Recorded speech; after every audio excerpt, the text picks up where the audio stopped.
La Bible en un an. 2 Chroniques, chapitre 29. Psaume 24. Proverbe 20, 12. Lecture du 31 juillet.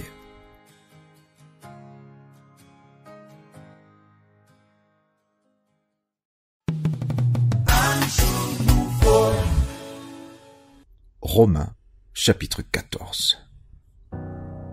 Faites accueil à celui qui est faible dans la foi et ne discutez pas sur les opinions.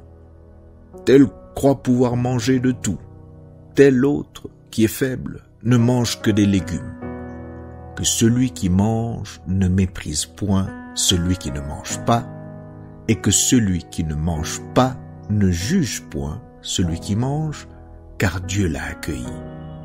Qui es-tu, toi qui juges un serviteur d'autrui? S'il se tient debout, ou s'il tombe, cela regarde son maître. Mais il se tiendra debout, car le Seigneur a le pouvoir de l'affermir. Tel fait une distinction entre les jours, tel autre les estime tous égaux. Que chacun ait en son esprit une pleine conviction. Celui qui distingue entre les jours agit ainsi pour le Seigneur.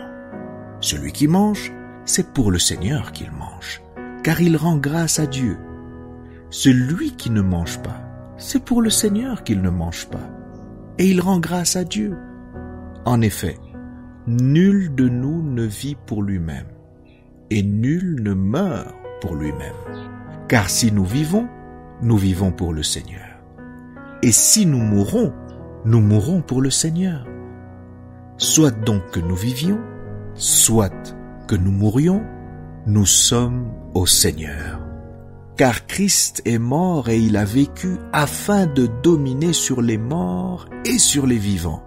Mais toi, pourquoi juges-tu ton frère? Ou toi, pourquoi méprises-tu ton frère? Puisque nous comparaîtrons tous devant le tribunal de Dieu. Car il est écrit, « Je suis vivant, dit le Seigneur. Tout genou fléchira devant moi, et toute langue donnera gloire à Dieu. Ainsi chacun de nous rendra compte à Dieu pour lui-même. Ne nous jugeons donc plus les uns les autres, mais pensez plutôt à ne rien faire qui soit pour votre frère une pierre d'achoppement ou une occasion de chute.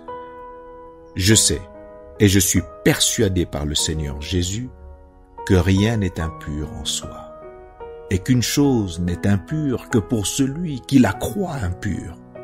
Mais si, pour un aliment, ton frère est attristé, tu ne marches plus selon l'amour. Ne cause pas, par ton aliment, la perte de celui pour lequel Christ est mort.